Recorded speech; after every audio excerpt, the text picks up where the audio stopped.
baby. Ooh. Ding. Good morning, everybody. Good morning. Morning. Morning.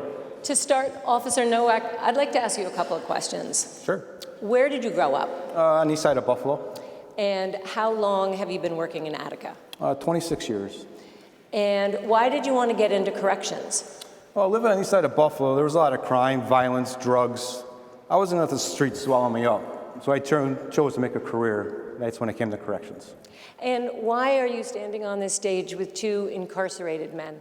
Well, me being as a leader, one of the leaders of the YEP program, Youthful Assistance Program, these guys are one of my mentors for the program.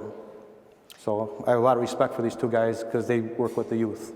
And is it normal for corrections officers and incarcerated men to work together? No. No. Okay. Jemar. Yes. How long have you been at Attica, and can you tell us a little bit about what you've seen? I've been at Attica for 12 years, and through my time here, I see a lot of different individuals come in these walls who tend to be young adults that should be in college instead of in the penitentiary. And I feel that in some way, somehow, we should be able to do something about that. Thank you. And Donovan, how does it feel to work with corrections officers? Nowak's part of the team. We're effective together in reaching the youth.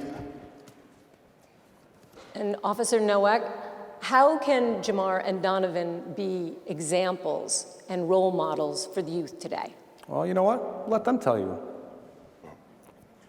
I'm identified as 05B 1637. I've been charged and convicted of murder in the second degree, attempt murder, and 8 counts of criminal possession of a weapon, for which I was sentenced to 50 years to life. And I currently serve 16 years of that sentence. It's ironic that Officer Nowak mentioned something about respect, because besides the various charges I was convicted of, respect, or the lack thereof, is the underlying reason why I'm here. Growing up on the east side of Buffalo, I stayed with my mother and stepfather where no respect existed between us. As a result of fighting quite often, I moved out at the age of 13 to go live with my aunt. In doing so, I quickly realized that I became a financial burden on her as she struggled to take care of me and my cousins. This is why at 14, I decided to use the money that my mother had given me for school sneakers to buy drugs, with the hopes of making more money to help out. Now, this was one of the biggest mistakes of my life, because I became a part of the streets and all the different crimes and random acts of violence that comes along with living that life. It was during my junior year of high school that I found myself serving a sentence of 4.5 years for attempted murder. For some reason, being violent and serving time causes people in the street to either fear you or respect you. By the time I was released, I earned a reputation of being both.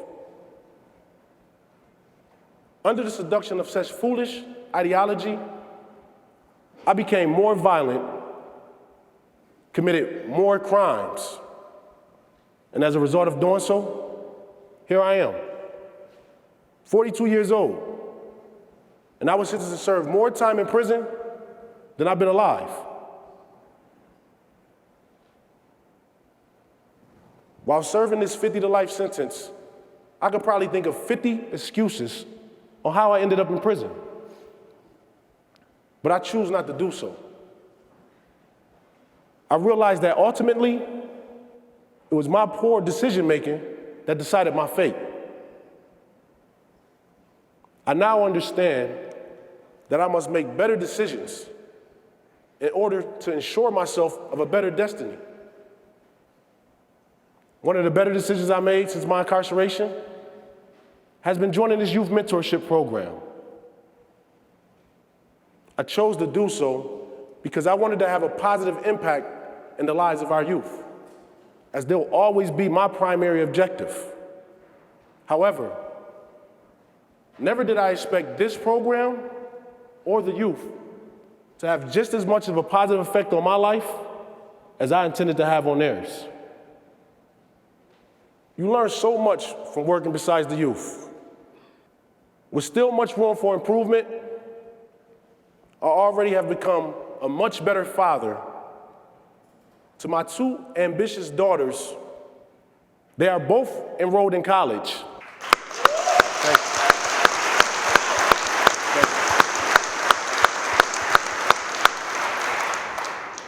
Investing in their futures, determined to make something of themselves, despite my previous shortcomings.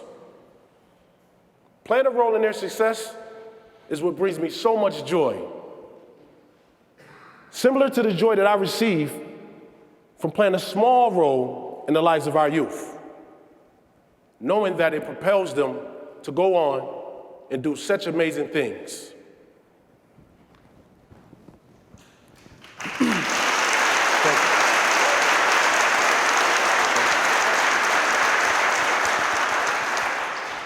The one thing about prison you must know, there are lines drawn between the people who work here and those who reside here. However, those lines cease to exist as we work together for one common goal: to deter at-risk youth from coming to prison. One way we're able to effectively accomplish this is by showing the youth the parallel between Officer Nowak and Jemar. For instance, they're both of a similar age, grew up on the east side of Buffalo, and both were surrounded by the negative influences of drugs, crime, and violence. Why is it that one has a badge number while the other has a department identification number? It simply boils down to the choices they made. Sadly, many of the young adults who attend our program are making some of the same poor choices that landed my team and I in prison. It is extremely important that we help them improve their decision-making so they can avoid growing up in prison.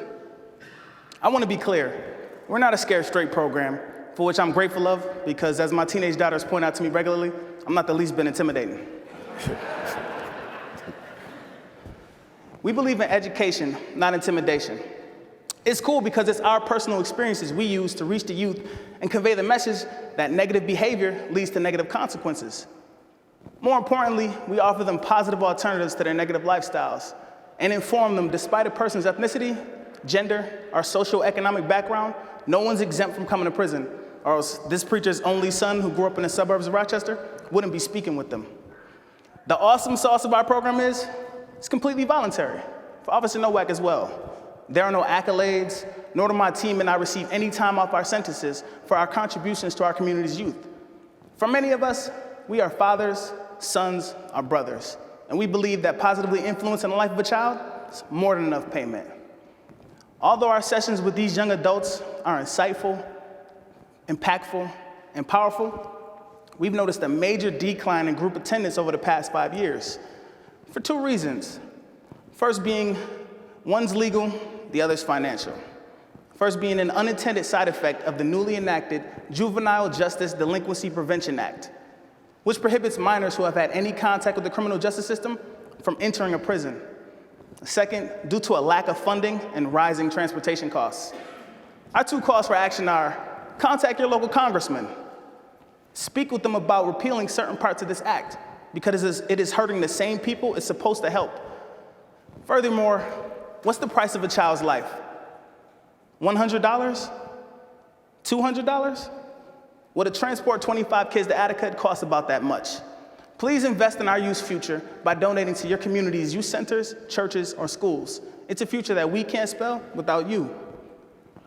Men like us are the best positive example to these young adults of where negative behavior and poor decisions will land them. We believe that prevention is the cure to keeping future generations from adding to the over 2 million incarcerated in America. Mass incarceration and young adults being sentenced to serve more time in prison than they've been alive, it's everyone's problem. You can be a huge part of the solutions by being active. Our motto is, it takes a village to raise a child. In the theme of healthy living, let's come together as one large village and help our future. Thanks for listening. Really good,